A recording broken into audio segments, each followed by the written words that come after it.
Namaste. Thank you so much for joining me. This is the first of a new series of classes, and my intention in these next few classes is to help you find your own comfortable practice. Now, we're told in the sutras and in the tradition of Krishnamacharya, he very much emphasizes the sutra that instructs us that we get the most from our practice if we practice with enthusiasm regularly and for a long time. Now that makes perfect sense. So it also makes sense that the more you practice, the more you learn. And regular practice also helps us maintain connection to the practice. And by learning about ourselves on a daily basis, we learn to refine the practice, and therefore we get more out of it the more refined it becomes. So for this course in particular, I'm using as my guide this book by Desikachar. Now, Desikachar was the student of, but also the son of Krishnamacharya. And together with my teacher, Mark Whitwell, they compiled this book in English, which has been hugely popular and sold all over the world. And the book is called The Heart of Yoga. And in it, there are reams of ideas, ways of approaching the importance of asana and pranayama. So we're told in the sutras, and reiterated in this book by Desikachar, that the practice, each of us is unique. So each of us will find a unique practice. So there's no point in trying to fit your square peg into a round hole just because you like the look of the pictures in the book. The purpose of yoga is to understand things and see things as they actually are. Not as we'd like them to be, or not as they were last year, or not as they are, not as they will be next week, but as they actually are in the present moment. So of course that implies that your practice might change on a daily basis. It might be that yesterday you did loads of digging in the garden, or you went for a really long walk, or you slipped and twisted an ankle. So the inference is that whatever your present condition at the moment that you step onto your mat to practice, we have to adjust the practice every day. And so to find out how we actually feel before we start practicing is an important part of the practice. And it's suggested by Krishnamacharya and Desikachar that we start with simple movements, lifting the arms, lifting the legs, finding our feet, and bending forwards. That not only helps the breath engine and it helps develop and deepen the breath, but it also enables us to learn a bit about how we feel at the present moment. So that's exactly where we're going to start. We're going to start with some gentle movements, using the breath as our guide, and just discover how we feel. And if during these gentle preliminary stretches, we discover that we have a backache, or that the hamstrings are particularly tight, or the legs are so tired you'd prefer to lie down. So let's start by coming into Samastiti. Now for most people, feet hip width apart is comfortable. Those of you with more practice and more experience might want your feet a little closer together. And you could spread your toes, lift and stretch out your toes, just to get yourself a nice firm footprint on the floor. And I'm going to start with my hands in the Angeli Mudra. Now, in some Instagram photos, you might see people with their hands pressing together firmly, with the fingers pressing upwards. But I think if you just make it a little easier, softness between the hands, and gazing straight ahead. Now, if you have a view onto the horizon, or if you're standing in a room with a window, maybe you could gaze out of the window. And if you're lucky enough to have a horizon or a tree or something in the view that isn't moving, then you can fix your gaze there.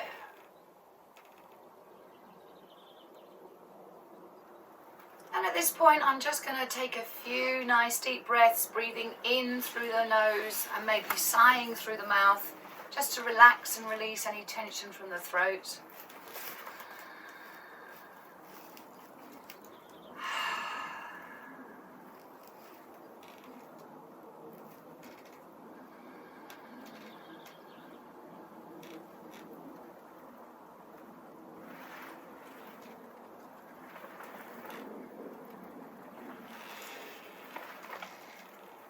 And begin to engage that breath engine. So as I'm breathing in, I feel the chest lift and widen. I feel the rib cage expanding. As I breathe into the chest and drawing the navel back towards the spine as I exhale.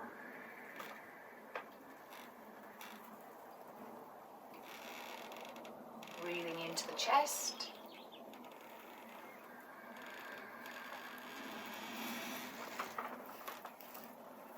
And breathing out from the belly.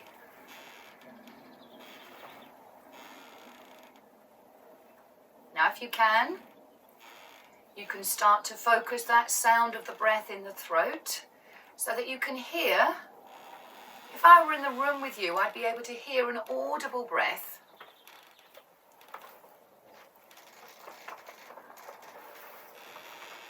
Like a baby snoring sound.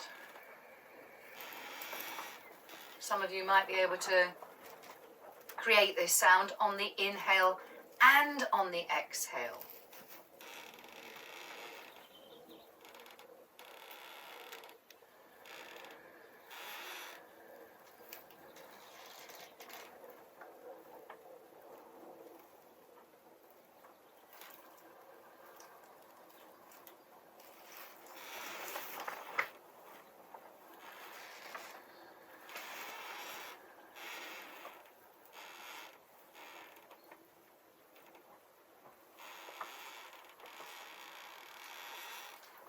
Now, some days we can learn a lot just from this posture, Samastiti.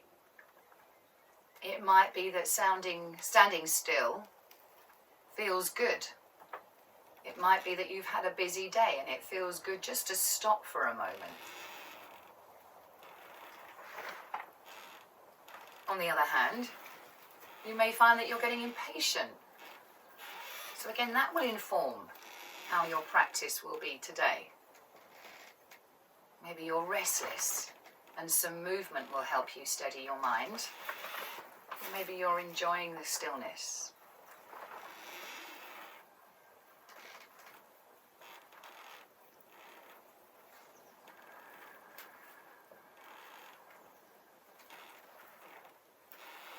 And then when the breath is steady, when the balance is steady, heavy in the toes and light in the heels, softness in the back of the knees. There's no straight lines in the human body.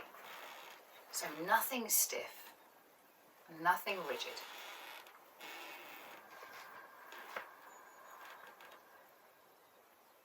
And then you can let your hands drop beside you. Let the shoulders drop.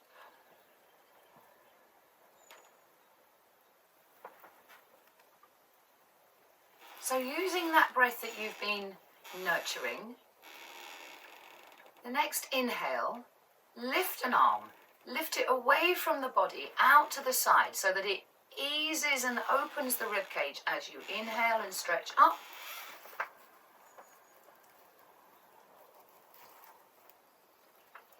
then turn the palm down, soften the elbow, bringing the hand beside you as you exhale.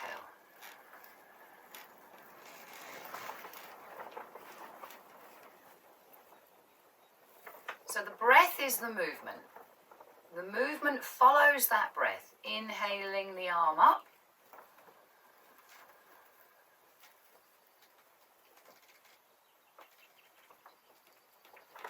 And breathing out as you bring the arm down. Again, using that breath engine, drawing the navel back towards the spine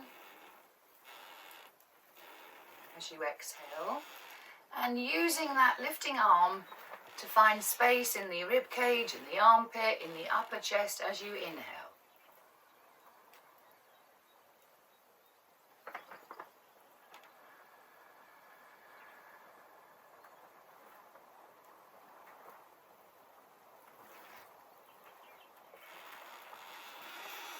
Trying to complete all of the movement within the limits of the breath. So you're going at your own pace.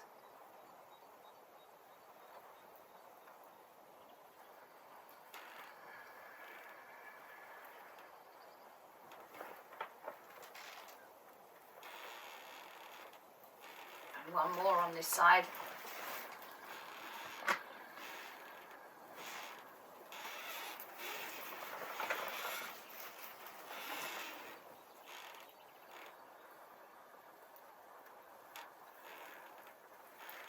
And we'll let that arm rest. Take a couple of breaths at least until everything is settled.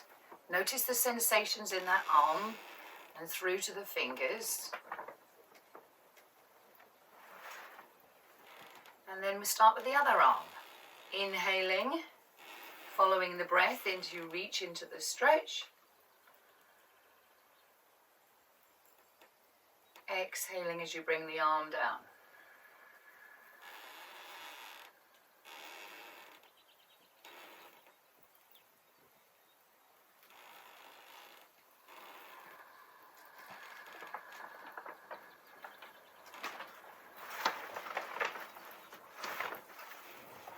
Noticing all the while about how that arm feels, how that shoulder feels.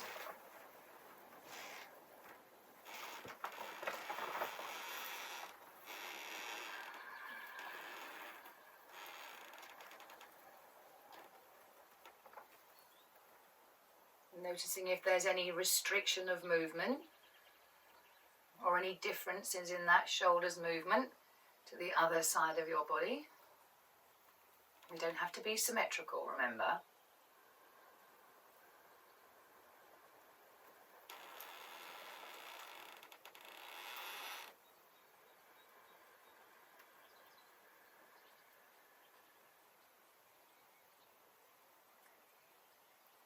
So if, for example, you notice that one arm is stiffer than the other, or there's restricted movement, or you're carrying injury in one shoulder, then you may want to continue to move one arm at a time.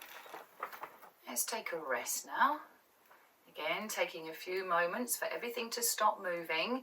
Check out the weight and the softness of the knees, heavy in the toes. And then if you can, or if it's appropriate for you, let's lift both arms. So again, inhaling the arms up and away from the body so that the chest lifts.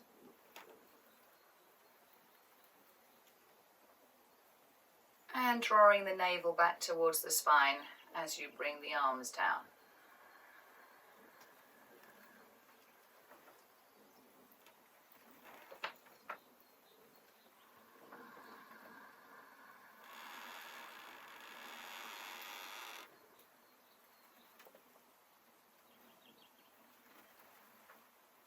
Again, you're using the breath as your guide, so you're keeping the movement within the breath. You're not pushing those arms further up once you've run out of breath. Inhaling the arms up.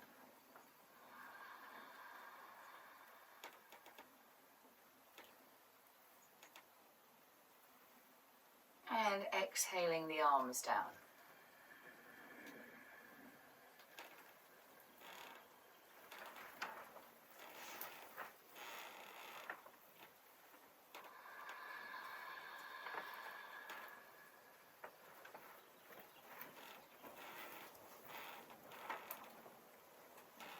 So we're finding a comfortable range of movement. Activating that breath engine one more time. Inhale, lift the arms, arms lift the chest lifts with the breath.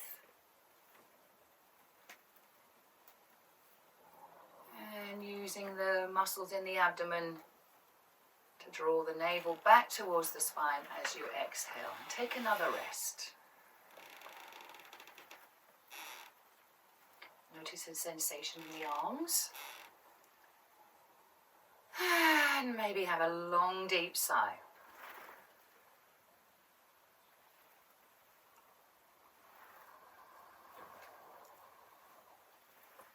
So now we're going to add a forward bend to our practice. So I'm going to turn to the side.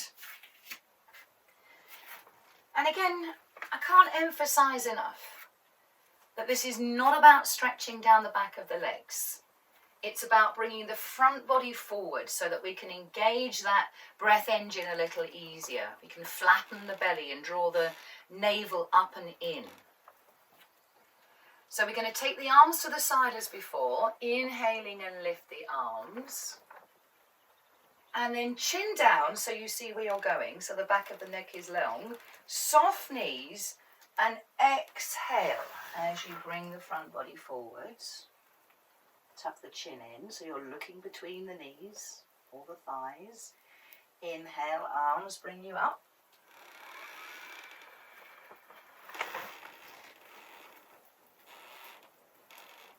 Exhale as you fold.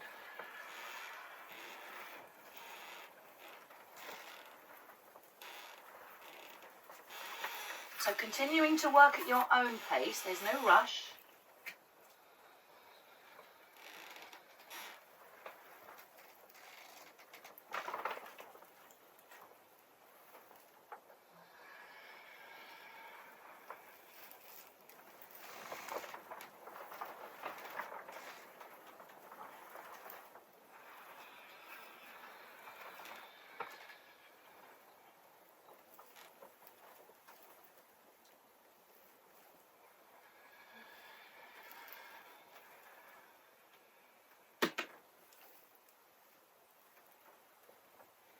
Taking the time to complete every breath.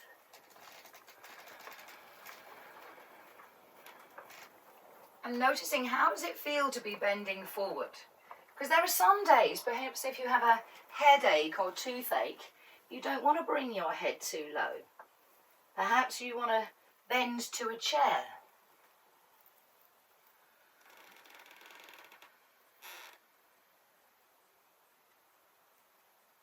Soft knees.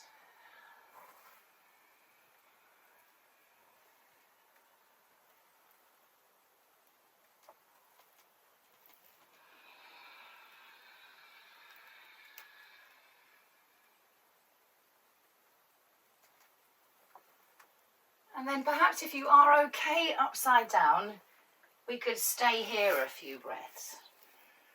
Again, if you can't reach the floor, you can adjust the height of the floor by using a chair, blocks, bricks.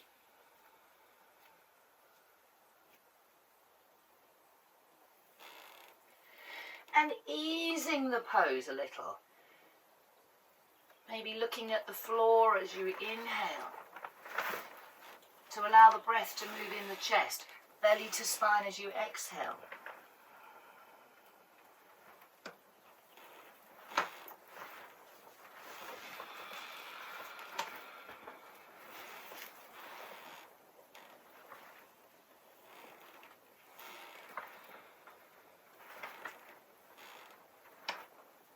Weight in the toes, soft in the knees, so there's no trembling behind the backs of the legs.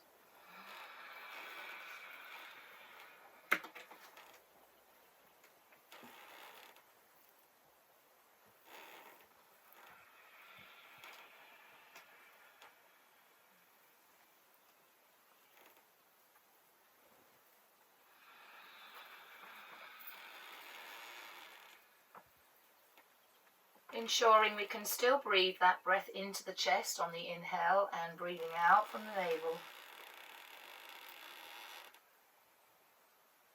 notice those bandhas. Notice that at the end of the exhale, the throat is closed and the pelvic floor is naturally lifting.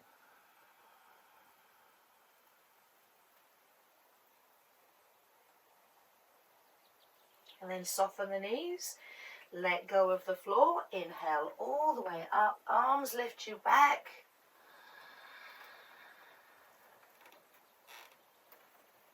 And let's bring the hands back to Angeli Mudra in front of the Hrudata, heart. And take a few breaths here.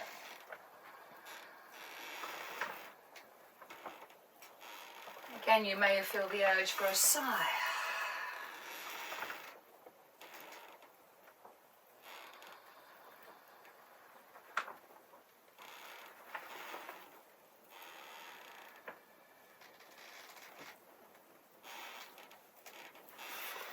So I'm going to take a striding position now. And notice how my legs feel. And for that, I'm going to use warrior pose. So try and avoid locking the knees. If you have hyperflexible knees, try not to lock those knees. Keep them soft, keep the weight in the toes. Drawing a big circle with the arms lifting you all the way up. Chin down so you see where you're going. And exhale, arms sweep round and down. You can bend that front knee as you exhale, chin to the throat, chin to the nose to the knee. Inhale, lifting.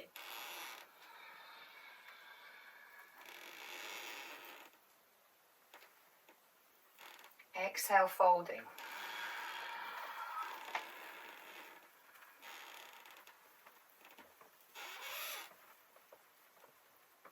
Keep going at your own pace. Again, you can limit the extent of the movement by having the seat of a chair or blocks and bricks in front of you or either side of that front foot.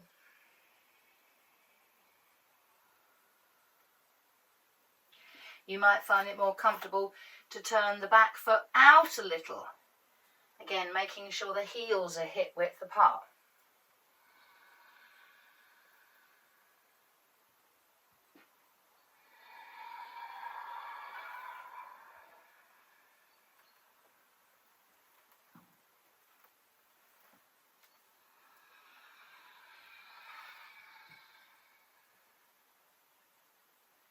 Now, if your arms are getting heavy, you probably don't want to stay in this warrior pose, Virabhadrasana. But if you can find a comfortable place to keep the arms elevated, pressing down firmly with both feet, lifting the chest on the inhale, navel to spine on the exhale.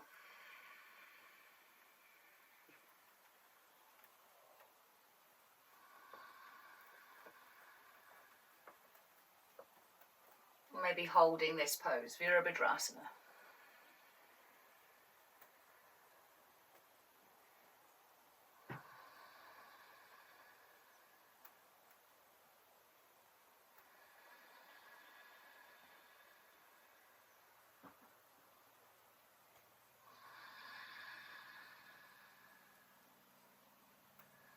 And again, you maybe have decided to hold it for half a dozen breaths, but on the fourth breath, your arms are starting to burn or feel heavy. So whenever it feels appropriate, remember it's important how it actually is. So whenever your arms feel heavy, you fold into that forward fold. If you can't reach the floor, maybe put something either side of your foot or have your hands or elbows on a seat of a chair. And we'll take a few breaths here. Again, maybe look forward a little bit as you inhale. And maybe deepen the pose and stretching those legs on the exhale.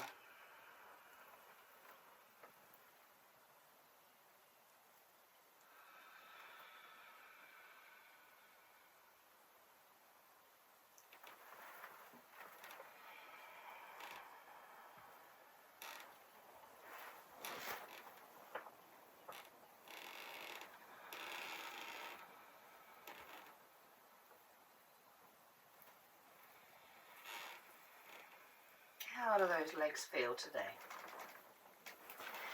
And at the end of the exhale, you might find there's a small pause. So the next time you finish that breath out, step forward with that back leg so that your feet are once more side by side or parallel. Take an in-breath in here. And one exhale, bend the knees. Let go of the floor, inhale all the way up.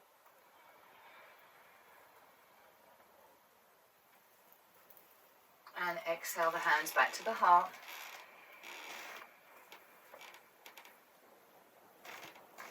And take a few breaths to get steady. Now if, like me, you're inclined to do the easy side first, try not to compete your stiffer side with the easier side. Okay, so we'll try with the other side. Step forward or back so that you have the other foot in front, making sure the heels are hip width apart. Maybe having that back foot turned out 45 degrees or so. Soft knees. Inhale, lift the arms. Look down and exhale, arms wide in a circle so there's minimum stress on the shoulders. Bending that front knee to bring the nose closer to the knee and the knee closer to the nose. Inhale all the way up.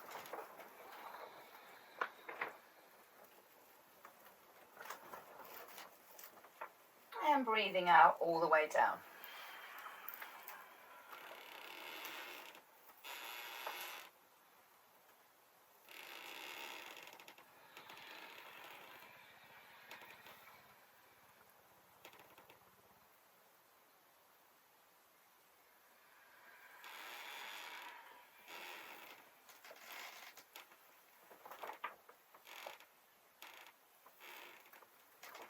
So here we're just discovering what feels comfortable today. Doesn't matter what you think you should be doing or what you'd like to be doing or what you could do yesterday. How does it feel right now?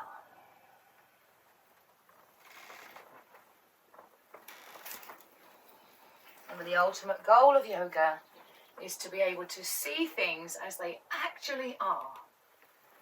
And that helps us make good decisions.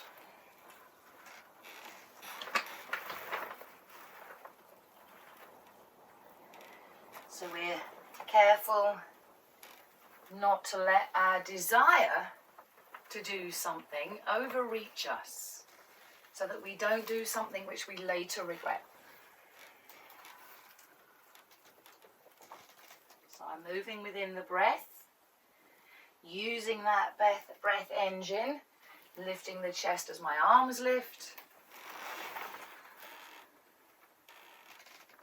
And using the navel to support the lumbar spine as I stretch forward and fold.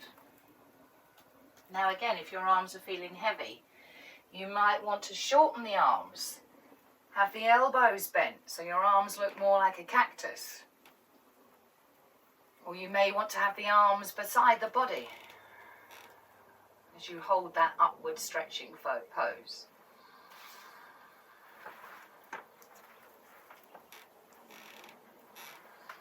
Navel to spine on the exhale. Equal weight in both feet. Soft knees.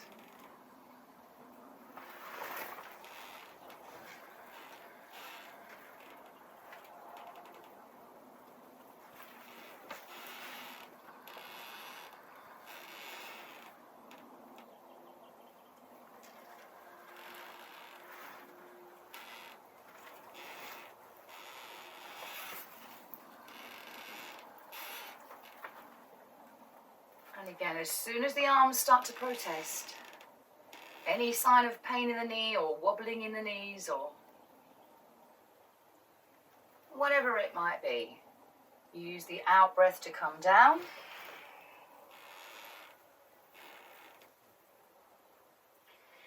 You steady yourself by touching some support so you've got the weight in the feet and the hands a little bit, and we'll take a couple of breaths here Some of you might want to take the opportunity to stretch the legs as you exhale.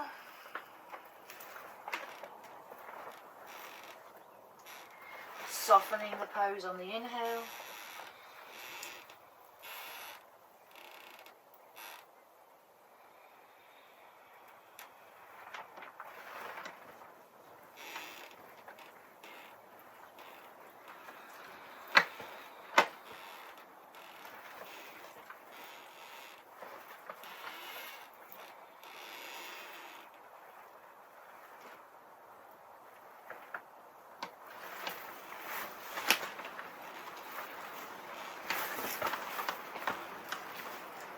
End of the next exhale, use that pause at the end of the exhale to step forward, soft knees. Take one breath in.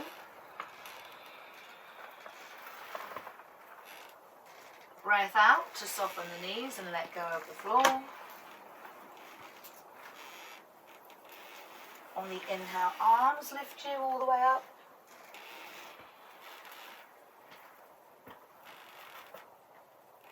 Hands to the heart on the exhale.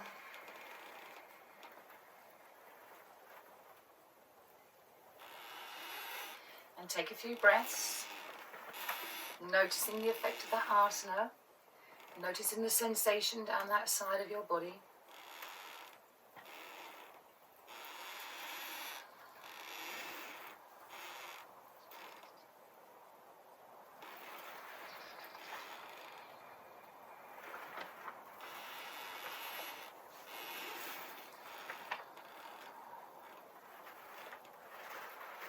Waiting for the heartbeat to settle.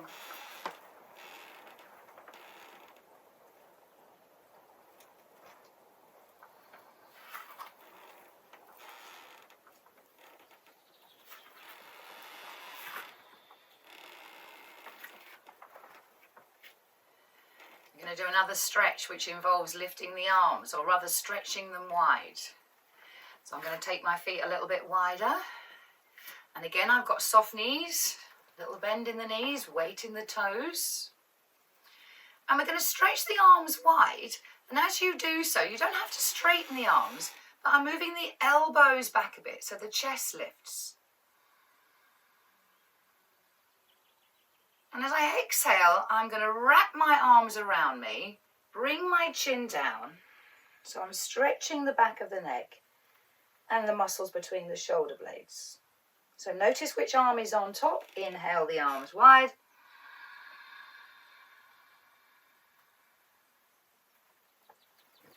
Exhale into that hug. Take the other arm on top. Chin down.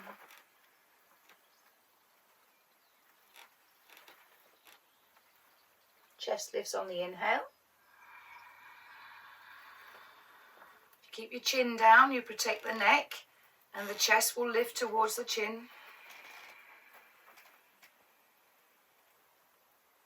Navel to spine on the exhale.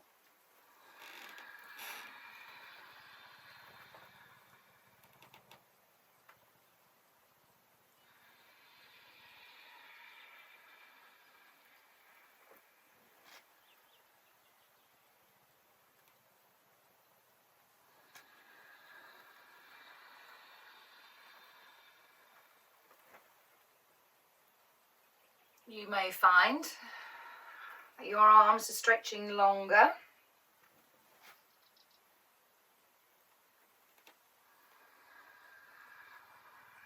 Or you might find it easier to keep the arms shorter. Whatever suits your arms.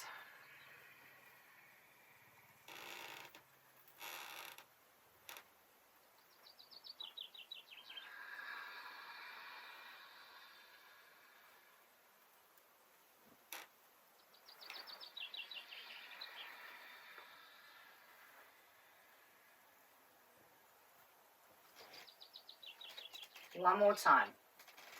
Arms widening, lifting your chest. And exhale. Give yourself a hug. And in the next breath or two, come back to neutral. Standing with your arms beside the body. Feet about shoulder width apart.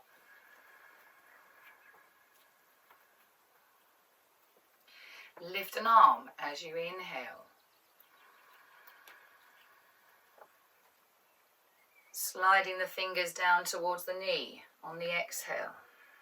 You can bend that upper arm. Back to inhale, breathing in, back to upright.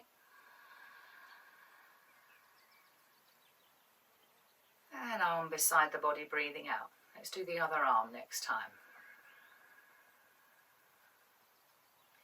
So the breath in to lengthen that side of the body, keep the foot pressing down. Sliding into the stretch as the exhale, maybe soften the top arm.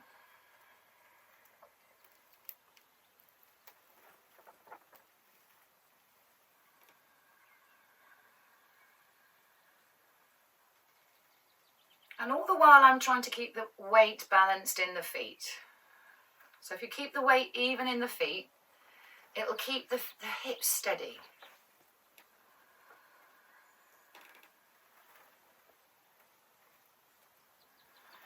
Now the object of this exercise is not to reach the knee or to slide down as much as you possibly can.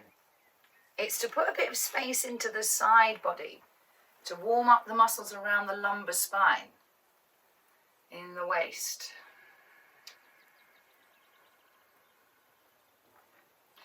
So if you find that in order to get into a deeper stretch, you're twisting, you're letting that top shoulder turn forwards, then try and prevent that by keeping the chest and the eyes gazing straight ahead.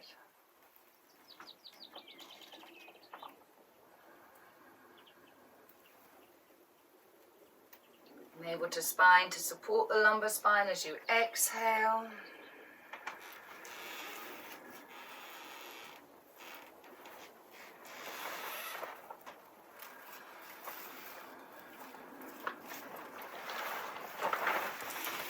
Now again, you may notice that the movement is approximately even on both sides, or one side moves further than the other. Again, it's not about forcing yourself into anything uncomfortable. It's about noticing things as they actually are.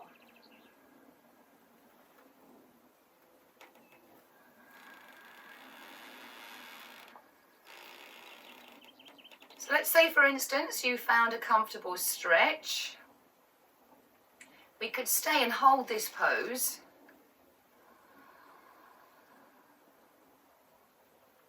So the next time you move into your side bend, again, you might find it uncomfortable for your neck to keep gazing forwards. So you could hold the pose by gazing downwards to the outside edge of your foot. Feel that breath moving into the side body on the inhale.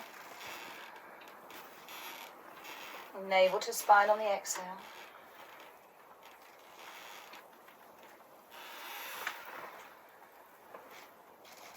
If the arm is getting heavy, then shorten it. Maybe even put the hand behind the head.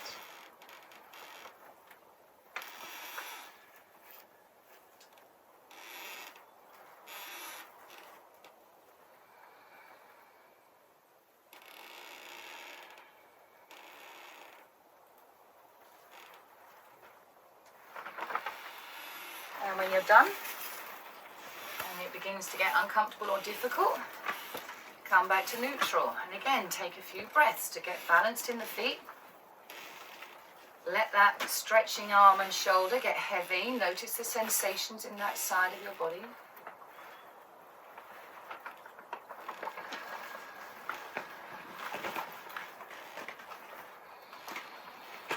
And let's see what the other side feels like. Inhale into the stretch. Exhale into the bend, maybe looking down to make it easier for the neck.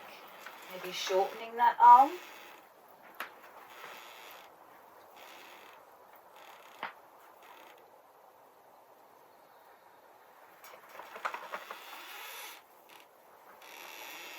Maybe put the hand behind the head.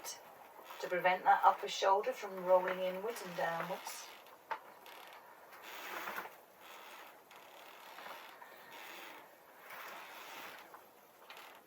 Using that breath engine to create space in the chest on the inhale.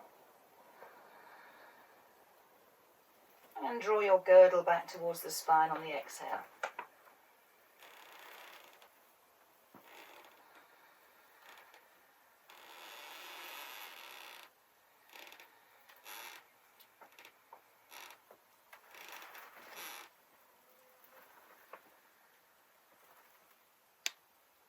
And whenever you're ready, use an inhale to come back to neutral. And then we're going to use the exhale to bring the arm down back to the beginning, back to upright. And then to ease any tension from the spine, I'm going to bring my feet a little bit closer together so that my knees are parallel and both facing forward, as are my feet.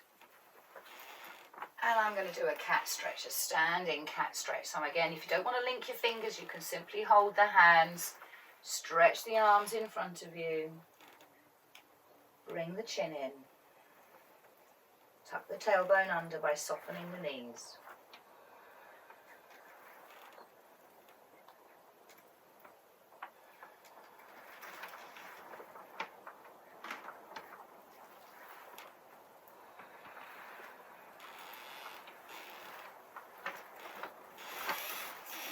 Easing the pose on the inhale, deepening the pose on the exhale.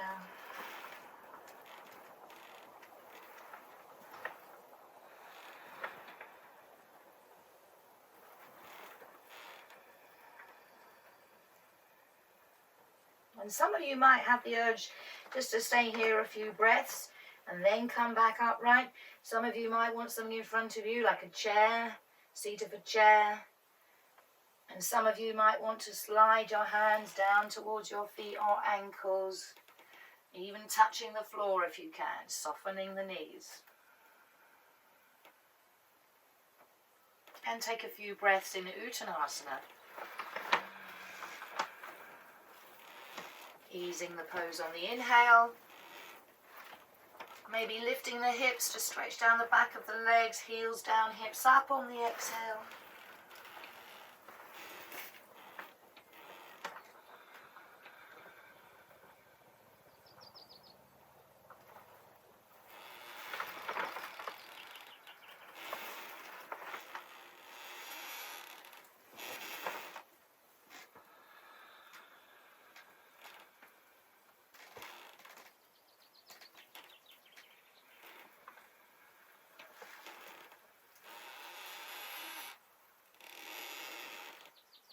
And when you're ready to release, soften the knees, let go of the floor, and the in-breath brings you all the way back up.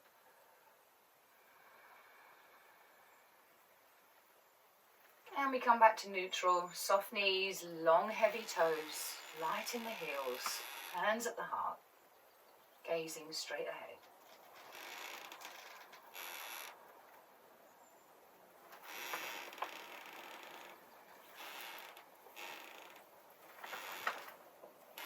So we're much better informed. We've loosened up the hips a little bit. We've loosened up the muscles in the back. We're going to do one more stretch in preparation. And again, this one I like to do with my feet a bit wider, say shoulder width apart. Starting in the same way, arms wide on the inhale. And then I'm going to bring the left hand to the right shoulder, put the right hand behind my back or on the right hip, and turn to the right. Inhale, back to neutral.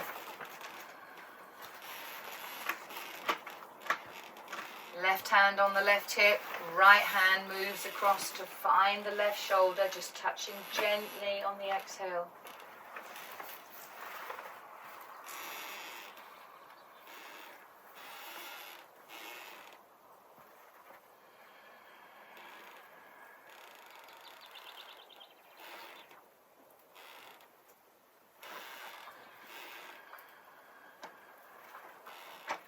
So your head is gazing left or your eyes are gazing left. You might even feel the urge to look over your shoulder.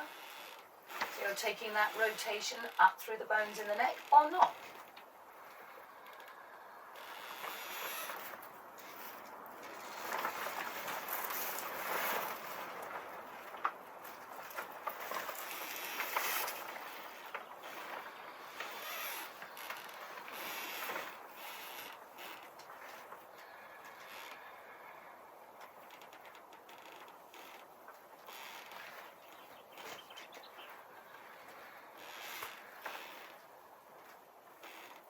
So again, I'm just experimenting, finding out what's comfortable.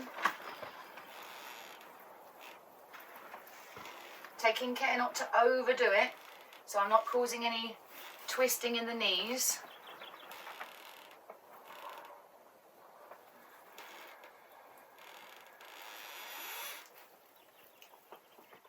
And then I might choose to stay here. Again, because of the structure of the human body, taking that twist to the right. Lift the chest on the inhale, press the chest forward. And maybe tightening the twist by gazing behind you on the exhale.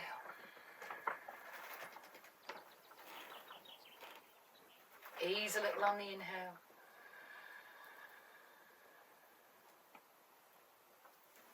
Deepen a little on the exhale. Keep the weight in the toes and even in both feet. Chest lifts towards the arm on the inhale. Belly moves towards the spine on the exhale. One more breath.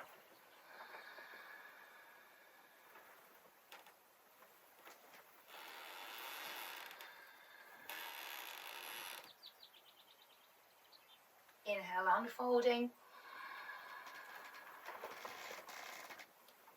Left hand to the left hip or behind the back, right hand to the opposite shoulder. Take a few breaths here, chest lifts towards the arm on the in-breath. Turn on that twist by gazing over your shoulder as you breathe out, if it's comfortable. Ease a little on the inhale. Tighten a little on the exhale.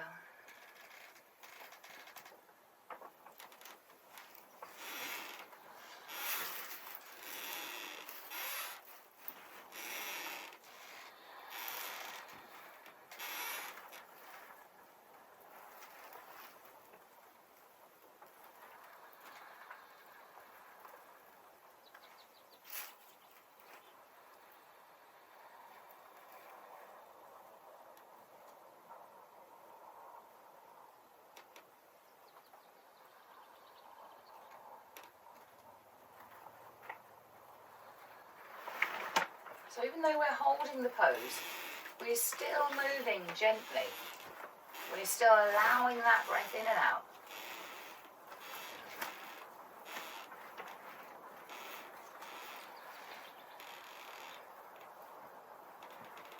And again, to ease the tension from the stretch, we're going to do a counter pose. So again, you could do cat stretch. If you feel that cat stretch doesn't reach the parts, taking a few breaths in cat stretch will let you know that. Chin down, navel to spine on the exhale.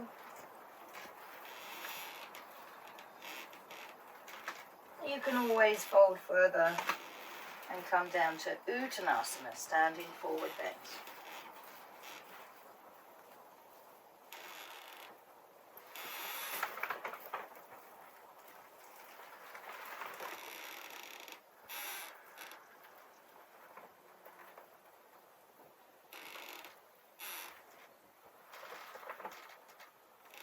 Easing a little on the inhale. Deepening, perhaps pressing the heels down and hips up on the exhale.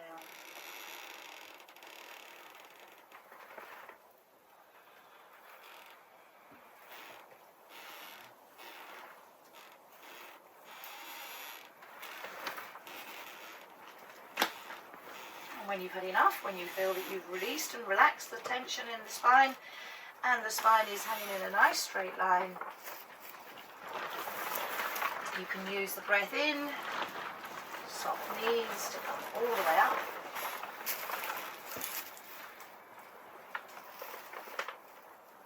And back to Samasthiti, and take a few breaths here.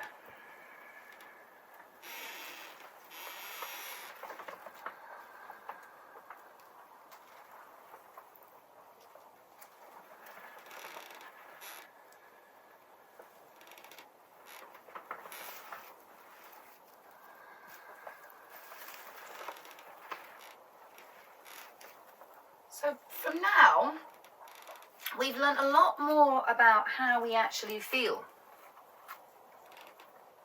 We've learnt a lot more about where your body may be tight, if you're carrying any injuries, if there's any parts of you you need to be particularly cautious of. So we're going to come down to the mat now and do some leg lifting, which will help us engage the core. But we can use the mat as a reference point to prevent any twisting or damaging or rotating in the hips. So we're going to use the flat back print and we're going to lift the legs. And this is going to give the legs a rest because we've been standing, and it's going to allow us to stretch down any tight hamstrings that we discovered in those forward bending poses. So if you need a block, or you need another layer underneath you, then you can adjust that now. You might want a pillow or a blanket underneath the back of your head. So whatever you need to do to get settled in that semi-supine position, back to the floor, with the knees bent and the feet on the floor.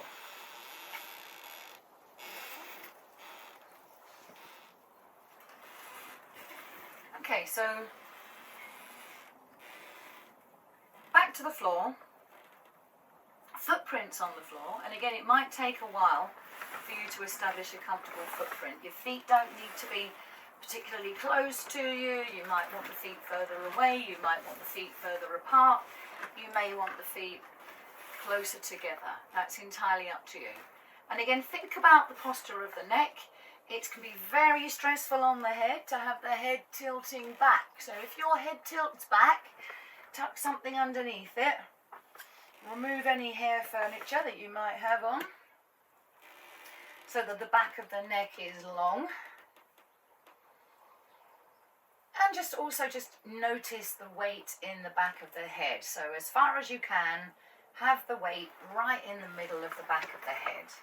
And I'm going to use my hands for a bit of support, so I'm going to have my elbows wide and the hands palms down on the floor, either side of my hips. And again, I'm going to be using that breath engine, so I can feel the chest and belly lift as I inhale.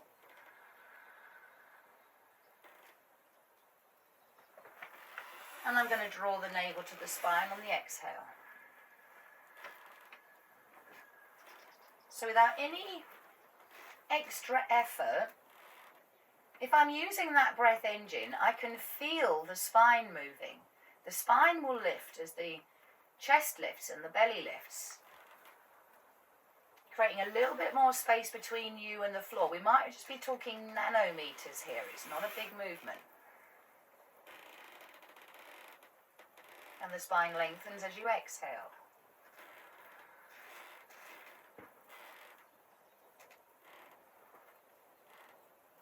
And again, it's important that we notice this. We notice the natural movements of the body as we're breathing that full breath. And notice that as you breathe out, the pelvis is tilting and the spine flattens down towards the floor as you breathe in. And again, you might find that this is comfortable, and you might want to exaggerate the lift of the chest and the belly, increasing that space between you and the floor on the inhale, flattening the back as you exhale.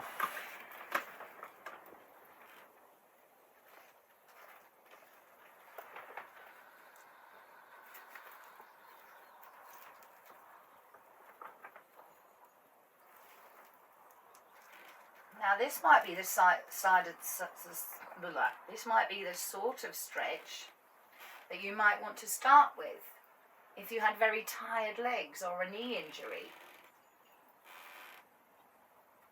Or if as I said before, you might have fallen over yesterday and twisted an ankle. Rather than standing, this is a good place to start.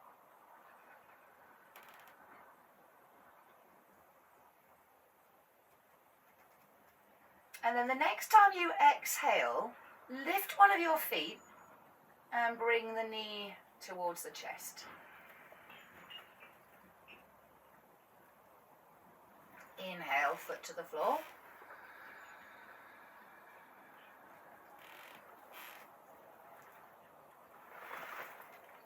Exhale, knee to the chest.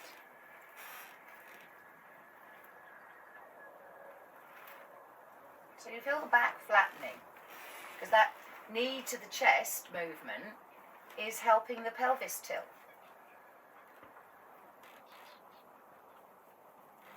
Foot down, breathing in, knee to the chest, breathing up.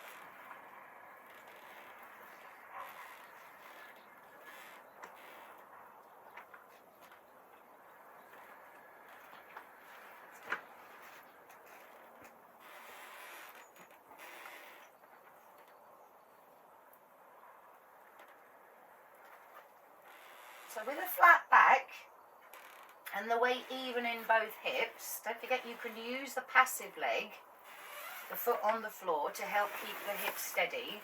When you're ready, instead of putting the foot on the floor, you could lift that foot up towards the ceiling on the in-breath.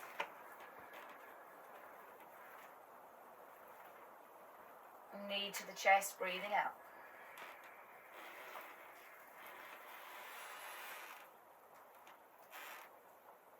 Foot to the ceiling, breathing in.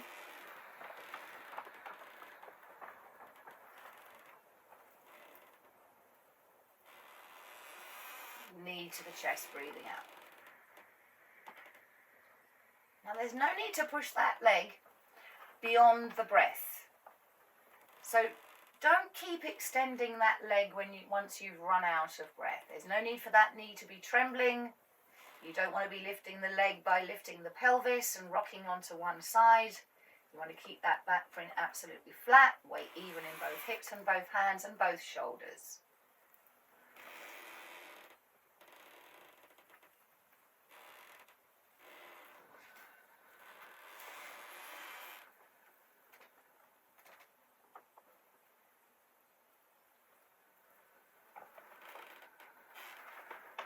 Now if that leg, that thigh muscle was feeling a little heavy or tired, you could put that leg down and rest it.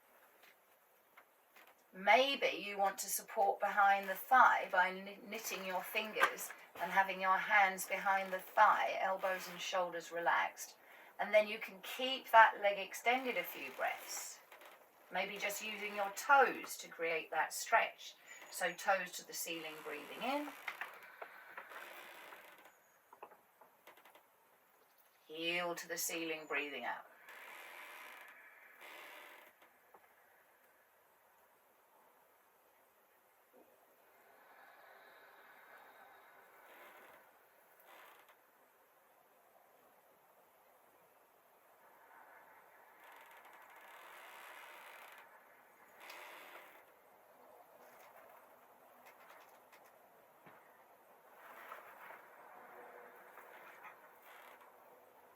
You might want to engage the muscles in the back. So as you inhale, you lift the chest and belly and the back lifts.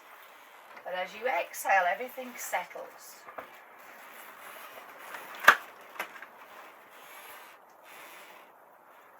Now because the leg is elevated, we're challenging the circulation.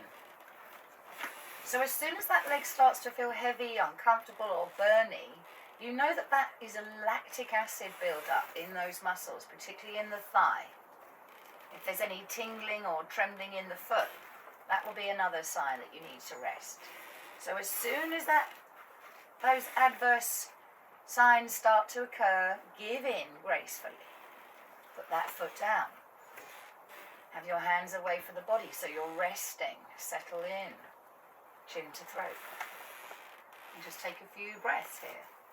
Notice the sensations in that leg.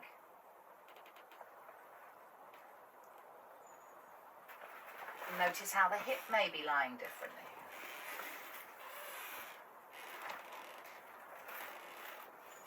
So we know that not all things are equal. We know that we're not symmetrical. So when we come to work with the other side, again, take it step at a time.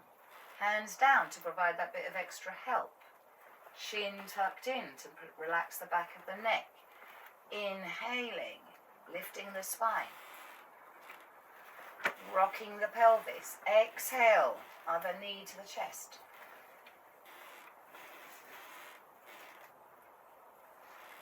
Foot to the floor, breathing in.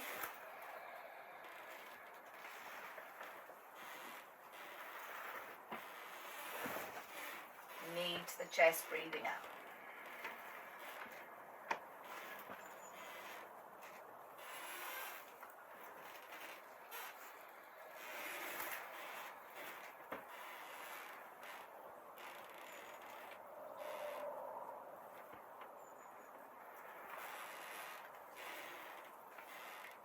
If when you put that foot to the floor, back is pinching or uncomfortable, then just reach the floor with the toe. You don't have to have the whole foot down. If you're comfortable with the weight of that leg, on the inhale, you could stretch the foot up rather than down.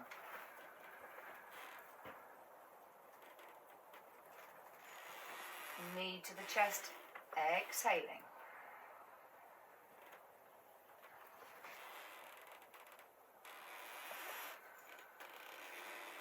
Spine lifts, the chest lifts as the foot lifts.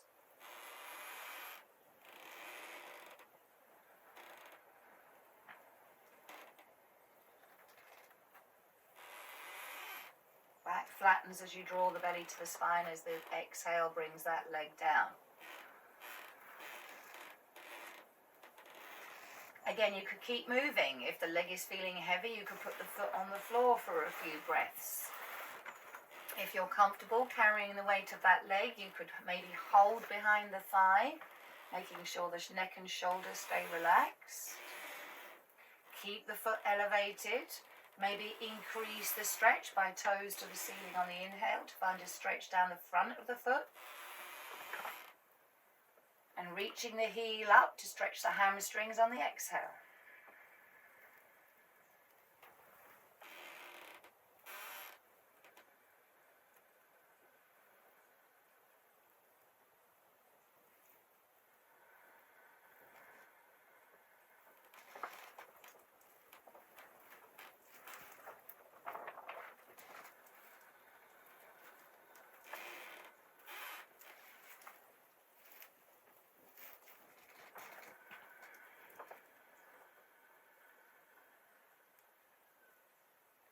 So any sign of twisting, trembling, lifting a hip.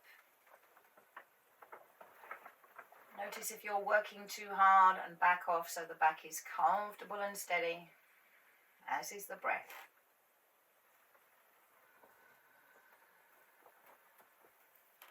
And as soon as that leg starts to show any sign that it's tired, that lactic acid is building up, give in gracefully, bring the foot down. Elbows and hands roll away from the body, chin in, and maybe do one or two of those pelvic tilts just to straighten out the back.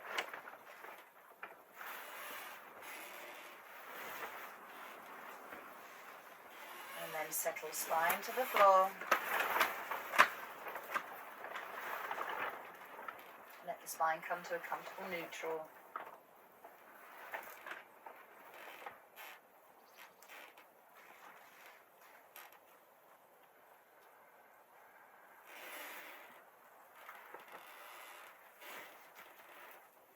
Let the breath settle.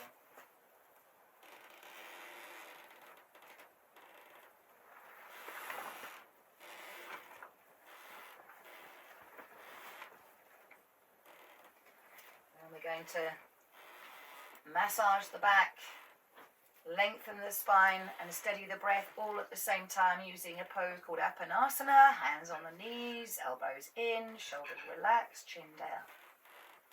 Inhale, knees move away and the arms lengthen and the spine lifts, creating that bit of space between you as the belly rises, you and the floor. Exhaling, you might want to bring your knees a bit wider as you flatten the back to the floor. Inhale, pelvis tilting, spine lifting, arms extending.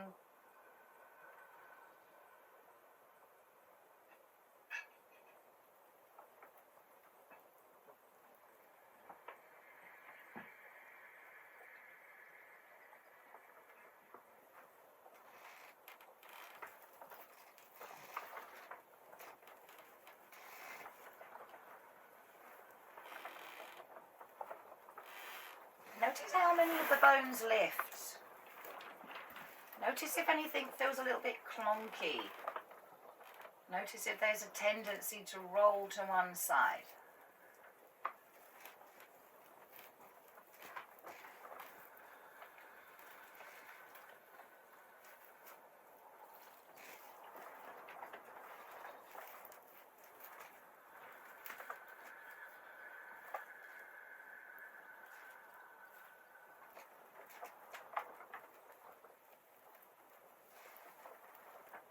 Moving when the breath is moving.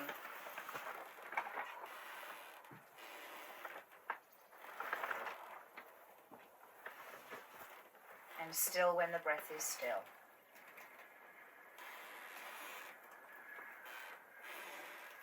And you may notice that those pauses at the end of the breath.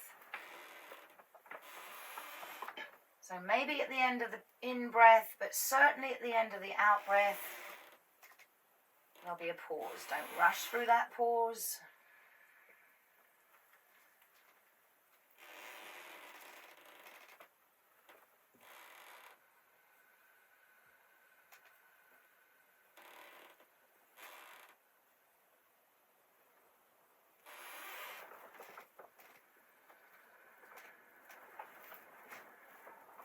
And then if it's difficult for you to put both feet down at the same time, then just don't. Put one foot down at a time in the next few breaths. Park your feet where they're comfortable. You might want them slightly further apart from each other or further away from you. You might want the toes slightly turned out. You might want the knees dropping together. Whatever feels comfortable for your legs. Park your hands and elbows upwards and away from the body. And let's notice the breath.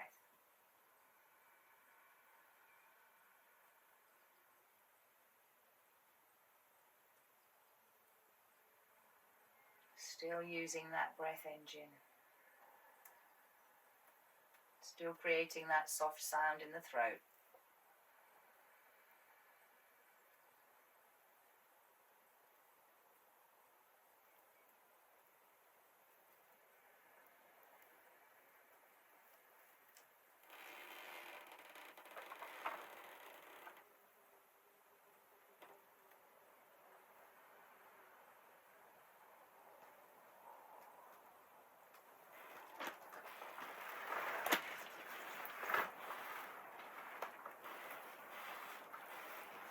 So we're going to do one more pose, similar to Apanasana, but this time we're going to move the knees in circular movements. So hands on the knees, feet off the floor.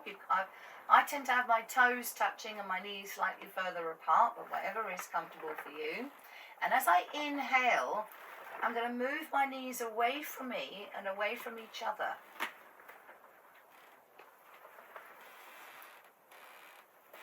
Spine is lifted as the pelvis tilts. Exhale as you draw the navel towards the spine and the knees come closer to the chest.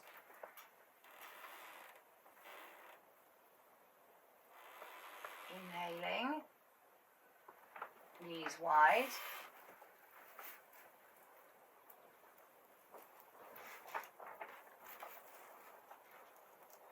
Exhale, knees together. So the hands are firmly on my kneecaps. They're not letting my knees slip out of my hands. There's no need to overextend and to be pulling with the hands.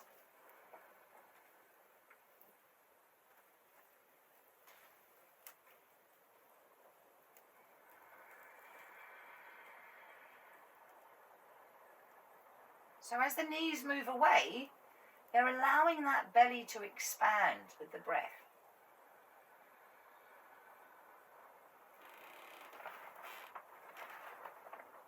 And as the knees and thighs move closer to the chest, you're deepening that breath out. Let's do a few circles in the opposite direction.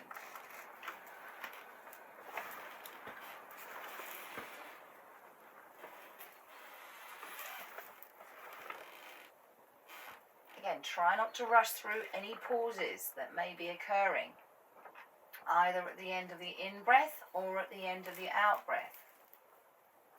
Let the breath lead you.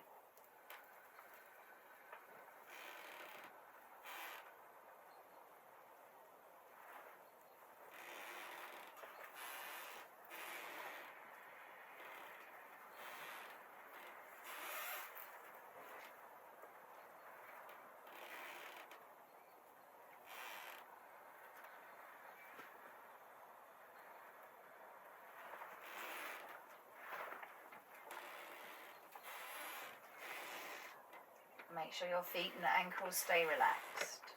No unnecessary tension.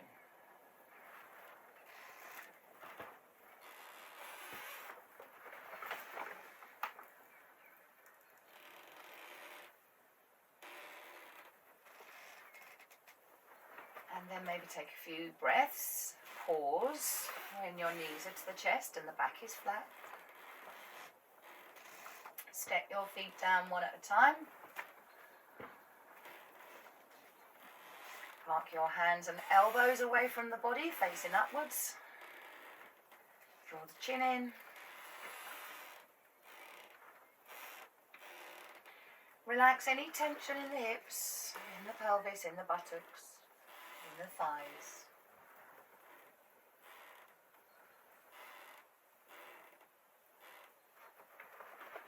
And notice the natural movement of the spine and of the body as you're breathing in and out. Again, if you can, create that ujjayi sound on the inhale as well as the exhale.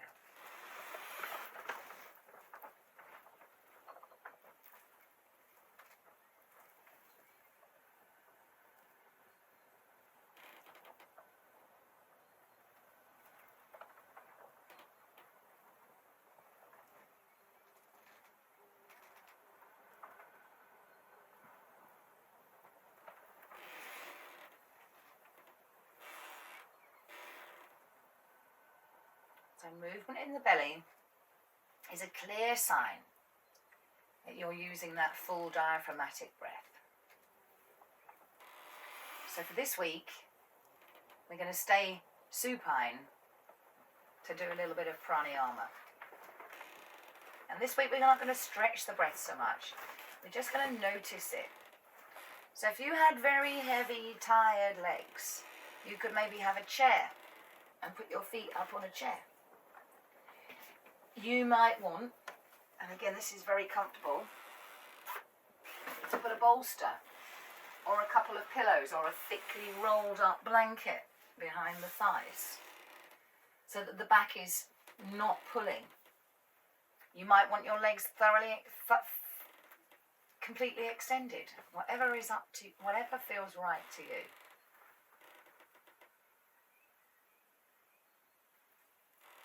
And I'm going to ask you to notice those 4 parts of your breath. One part of the breath might be a little shorter. You may not have much of a pause at the end of the inhale. You may not have much of a pause at the end of the exhale. But there will be a pause, no matter how brief. So we notice those 4 parts of the breath. Breath coming in, maybe a pause.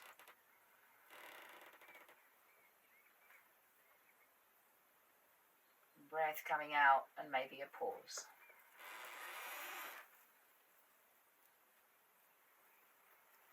Make sure the throat is relaxed.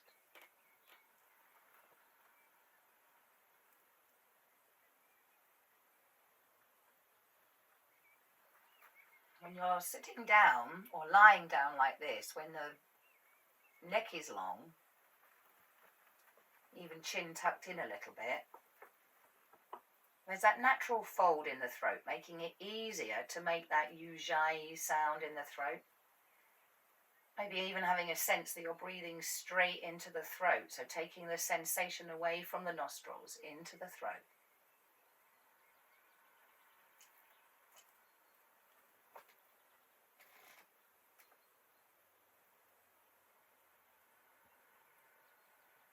And then if you have two pauses, you have a choice.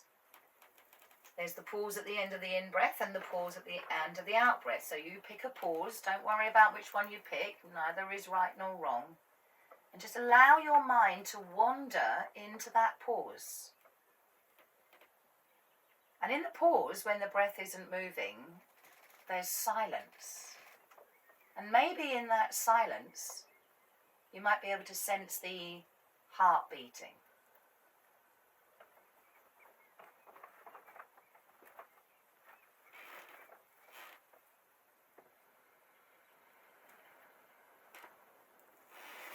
Now, the heartbeat might not necessarily be sensed in the chest. You might sense it in a lip, or a toe, or a fingertip. Or it might be the sound of the heart in the ears. Just taking a few minutes here just to tune into those two rhythms of life. The rhythm of the heart and the rhythm of the breath.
If you have two pauses, you might want to spend a few minutes here, half a dozen breaths, letting your mind wander into the other pause. You don't have to change. If you're happy where you are, stay where you are.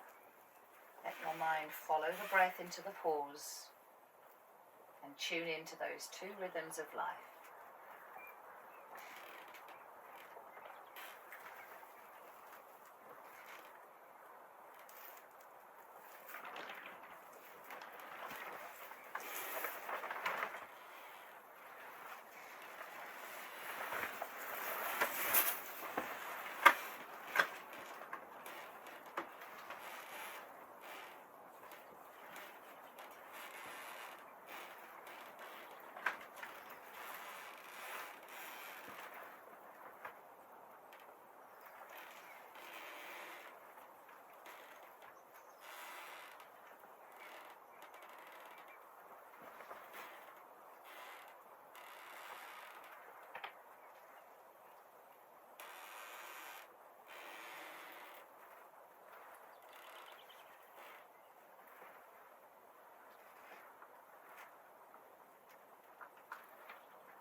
So our sadhana, our practice, the asana and pranayama,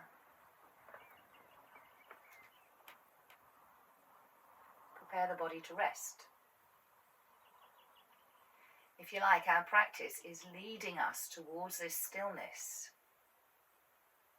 And maybe it's because we've worked with the body and mind together, that the body and mind together are more inclined to rest together.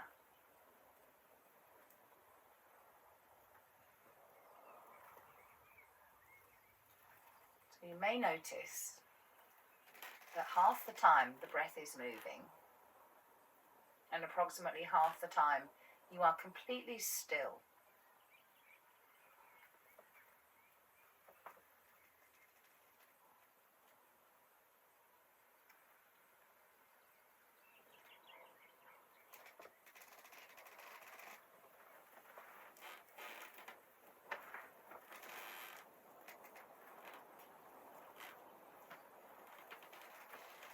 So I'm just going to encourage you just to cultivate that stillness. To acknowledge that this stillness is only possible because we've moved and breathed right. Right movement, right breathing enables this stillness. This is, if you like, something that we can't just do at the drop of a hat. We have to practice, and our practice leads us here, makes it possible.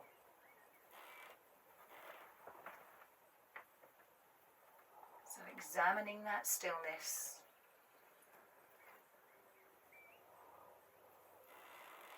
After right movement and right breathing comes this reward, this gift, this siddhi, this stillness.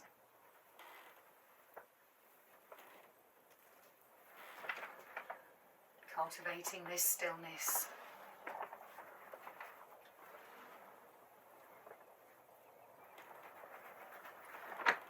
Letting the body rest.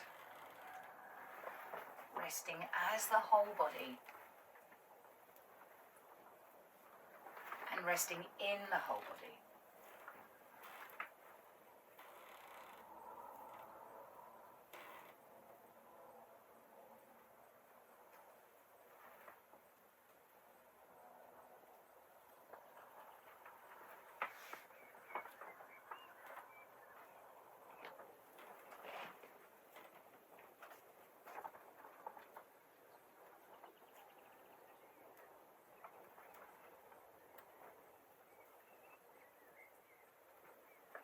In this rest,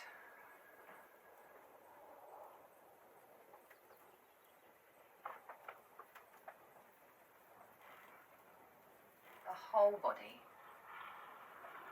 is relaxed and settling,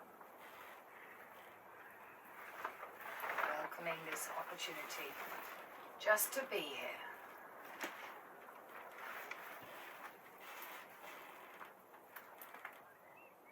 In stillness.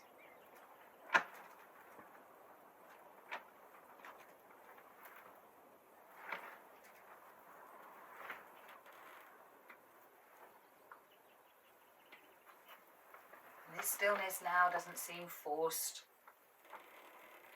doesn't seem like mental gymnastics, just as the practice wasn't physical gymnastics. It's just a state which is naturally occurring, part of the human condition.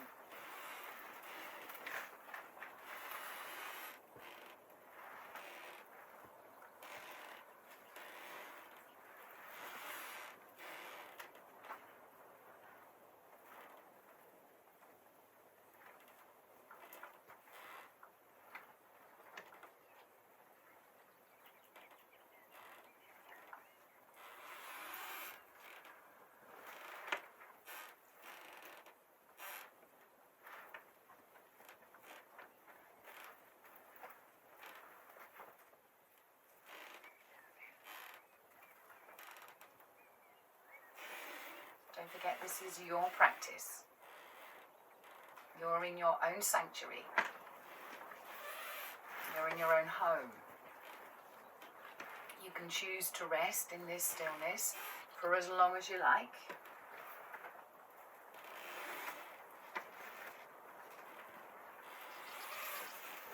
And when you do decide to move, please make sure you come back to life gently and slowly.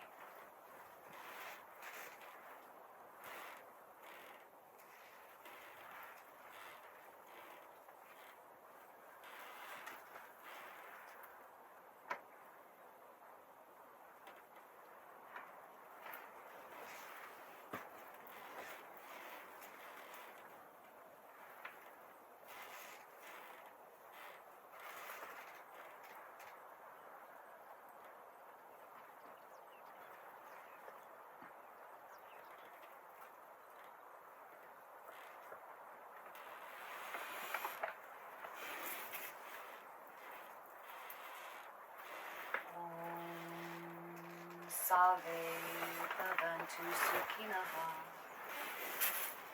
Salve Santu Niramayaha. Salve Bhadrani Pashyantu. Ma Kaschit Vibhag Bhavet.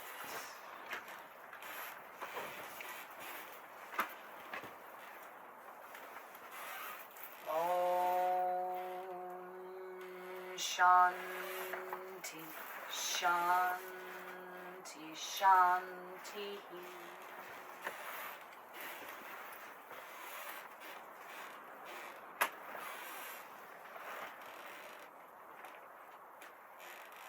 Namaste.